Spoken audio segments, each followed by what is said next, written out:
Yo, what is up, YouTube boxing family? It is K-Rod here. I am back with another video for you guys today. We're gonna be talking about the homie, Mr. Francis Ngannou. Yeah, Francis Ngannou is reported to have left the UFC completely. This is really shocking news, but, yeah, like, I'm not surprised, man. Everybody says the UFC is better than boxing, but this is just proof to show that having a promotional stable of that caliber to control your career and you not having financial liberty for it, that's not how MMA should be. I think MMA definitely deserves to be a lot more marketized in the game, today, and, that's how it should be. People should always be, people should always be courteous to understand how the game is supposed to play itself out. And when it comes to MMA, I understand, like, it's really difficult to have like a proper stable that actually looks looks out for your well-being. But I think, honestly, when it comes down to it, man, it's just all about just being consistent. Because, the whole problem is that, oh wait, hold on, give me a second. Alright, I'm back. So, yeah, in this article, Francis Ngannou said that he asked a lot of things from the UFC during a long negotiation period. This article is also by the ESPN. This will be linked down below for those of you that want to take a look at it. In an interview Tuesday on the MMA Hour with Ariel Helwani, Ngannou said he requested many things from the UFC, including a 3-fight deal, a promotional waiving extension clauses, and even health insurance for all fighters. Yeah, wow, that's insane. Not insane with what he said, but just crazy how the UFC doesn't protect their fighters. Most requests, he said, were not met, and Ngannou is now a free agent. In that contract, I'm not free. Ngannou said, in that contract, I'm not a independent contractor. In that contract, I have no rights, I have no power. I hand over all the power to you guys, and I've seen in the past how you can utilize that power. UFC President Dana White said last Saturday that the promotion had released Ngannou, including waiving an exclusive negotiating window and a 1-year matching rights clause, and stripped him of the heavyweight title. Ngannou disputes that characterization, saying that his contract with the UFC expired in early to mid December, and he was already a free agent. Okay, so yeah, basically he was already out the door anyway, so he didn't care about anything else. But yeah, so I guess recently now UFC light heavyweight champion John Jones will face Cyril Gane, the Frenchman, for the vacant heavyweight title at UFC 285 on March 4th in Las Vegas. White also said at a news conference over the weekend that Ngannou was choosing to get more money to face lesser competition. Ngannou said more money was one of the things he was seeking, but he scoffed at the lesser competition narrative. Ngannou said he wants to compete in boxing, potentially against the likes of top stars Tyson Fury and Anthony Joshua. Maybe Tyson Fury is a lesser opponent for Dana White, Ngannou said. Oh my god, that's funny. Going into negotiations with the UFC, Ngannou said he asked the promotion for all fighters to get in-cage sponsorships and health insurance. He also wanted an athlete-advocated positioned to assist fighters.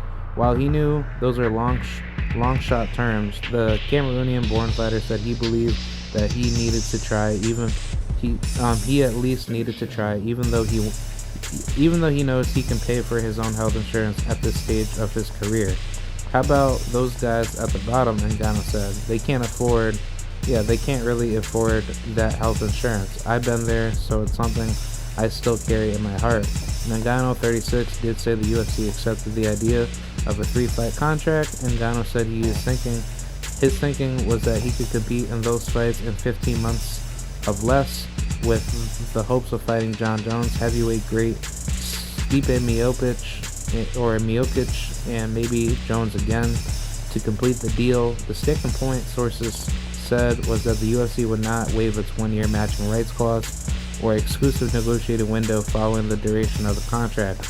Both of those are included in UFC contracts. I asked for a lot of things, which doesn't mean I was expecting all those things, Ngannou said, but I was expecting 1 or 2 out of those things. White said what the UFC offered Ngannou would make him the highest paid heavyweight in UFC history. Ngannou said Tuesday that for a fight against Jones, he would have made in the neighborhood of $8 million, which is reportedly in the ballpark of what Brock Lesnar received to fight at UFC 200.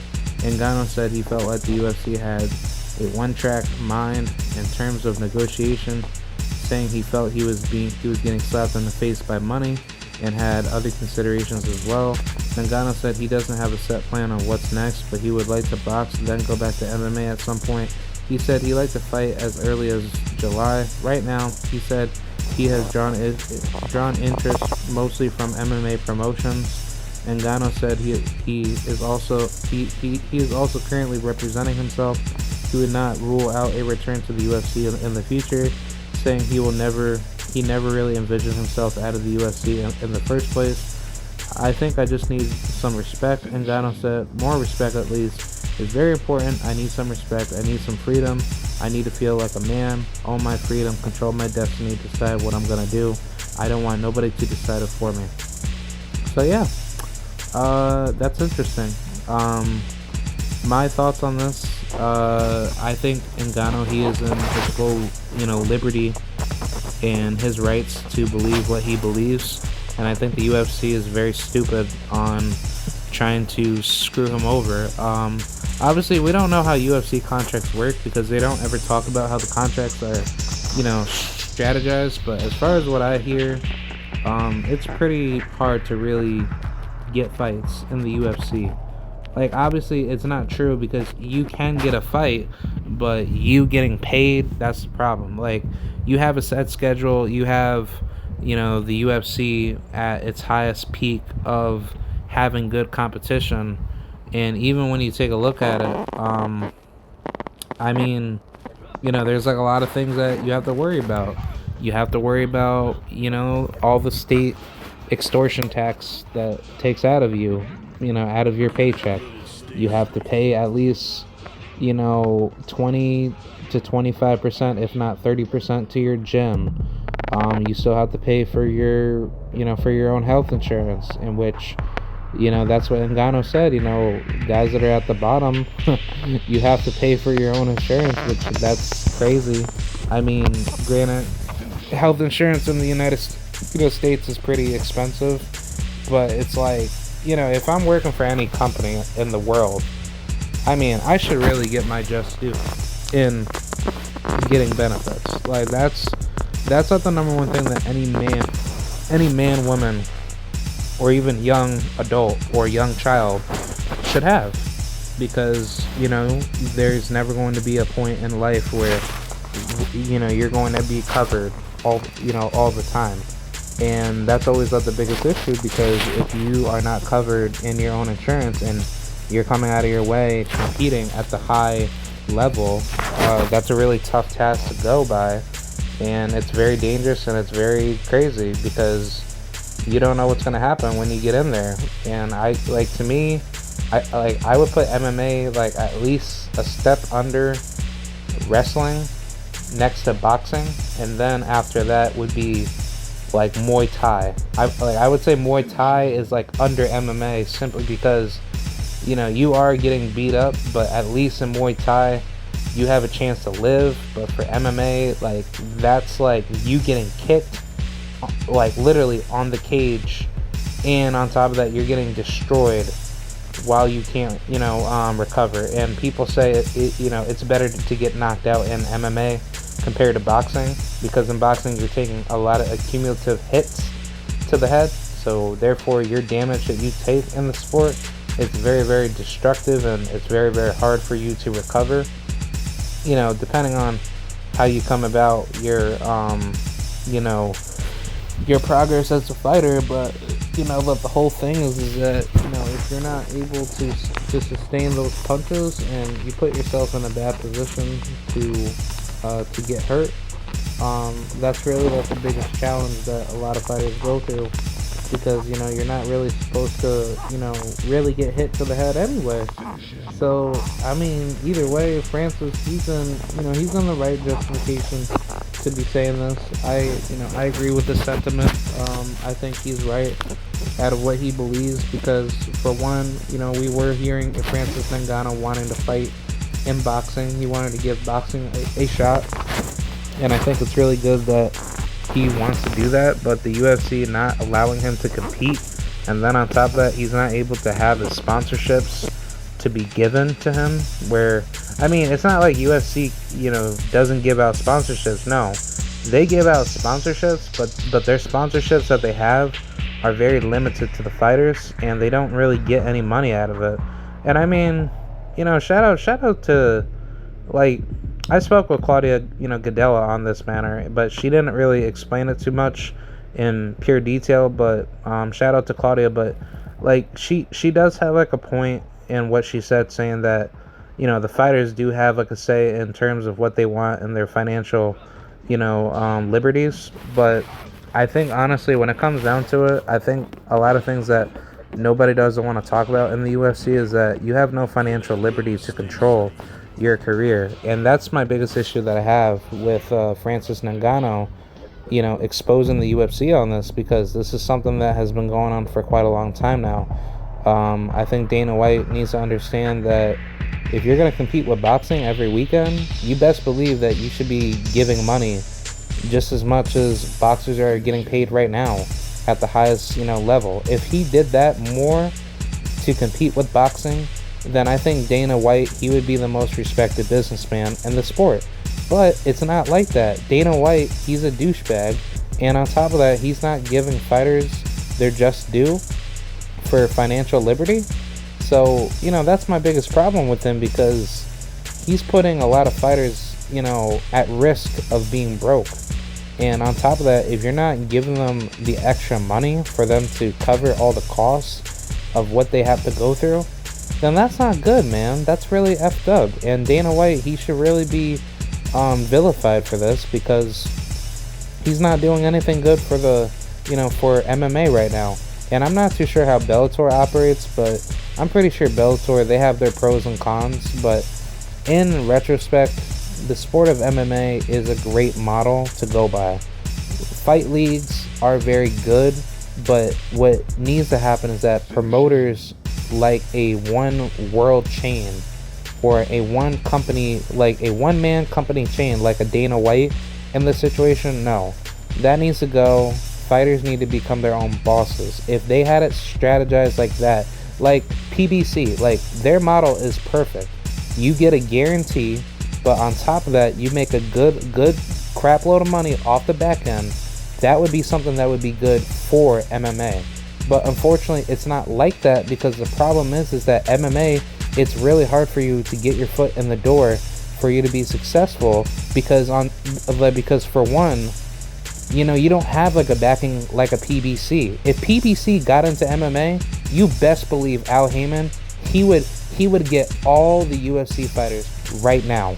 I say this again, if PBC were to get involved in MMA, where Premier Boxing Champions, if they just switch it to Premier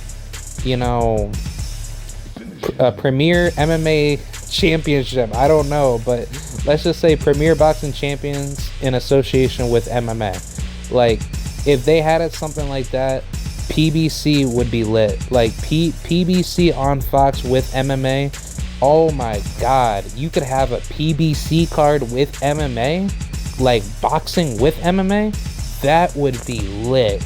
You could open up the card with the MMA fight, you could have a boxing fight, and then on top, I'm calling this right now, PBC should really get into MMA. I'm saying this again, PBC should get into MMA.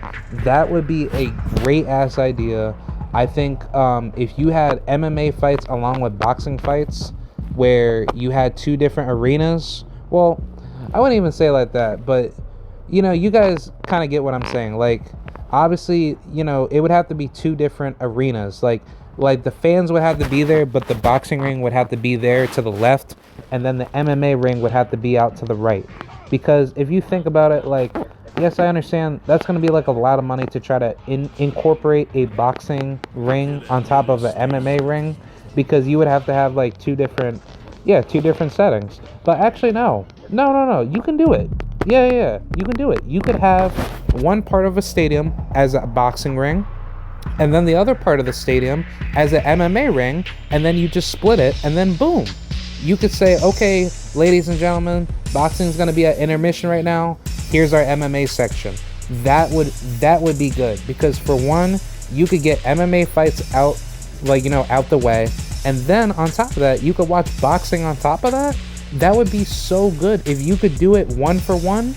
Like, I'm not saying, like, see, like, I don't know, like, hear me out on this, but for anybody that's listening, in this excerpt clip, like, if you had MMA and boxing going on at the same arena, where it's just split, you just have the octagon over there, you have the boxing ring over there, that would be awesome.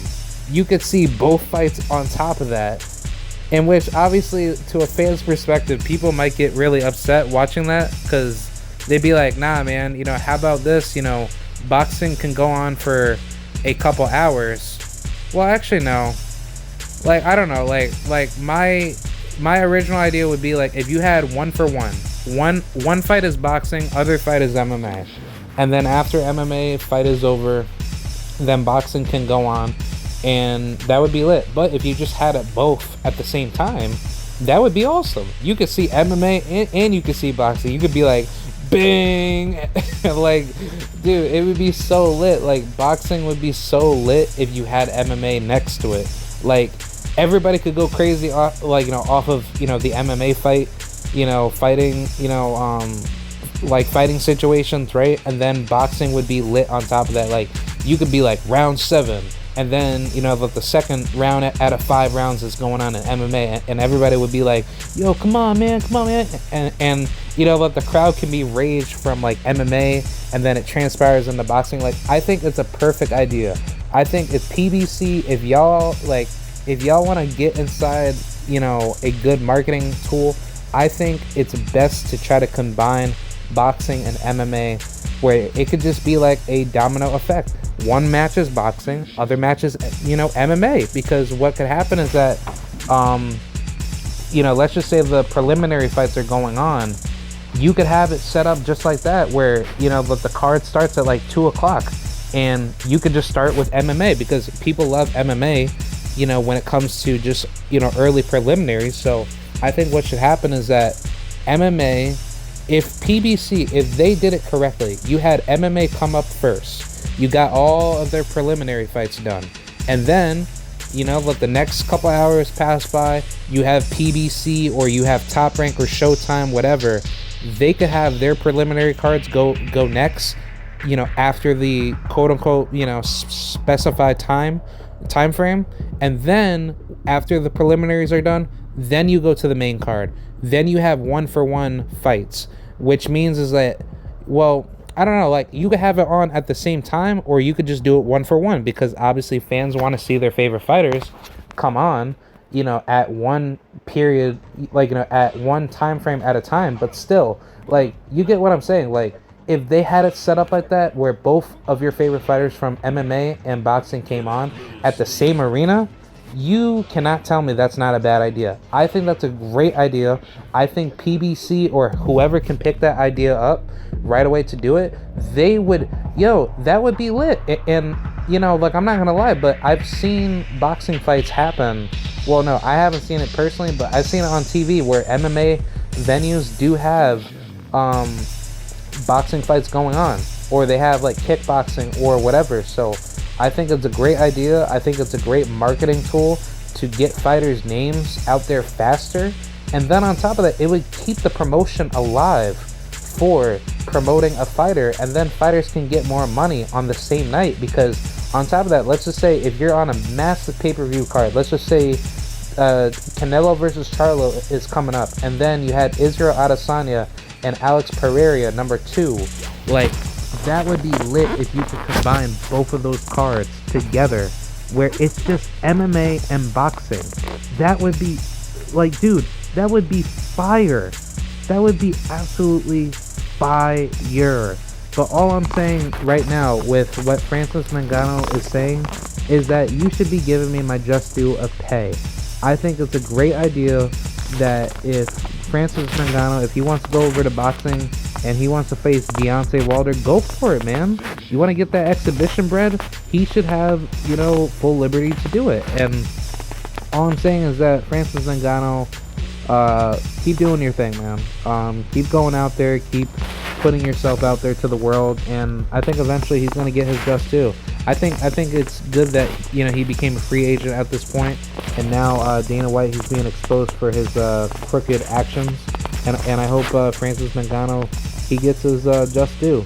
So I can't wait for the big fights that he has coming up, and I hope he gets it. So yeah, that's pretty much it, guys. I'll see you guys later. Peace out. Let me know what you guys think. Check the link down below for the article, and I'll see you guys later. Peace.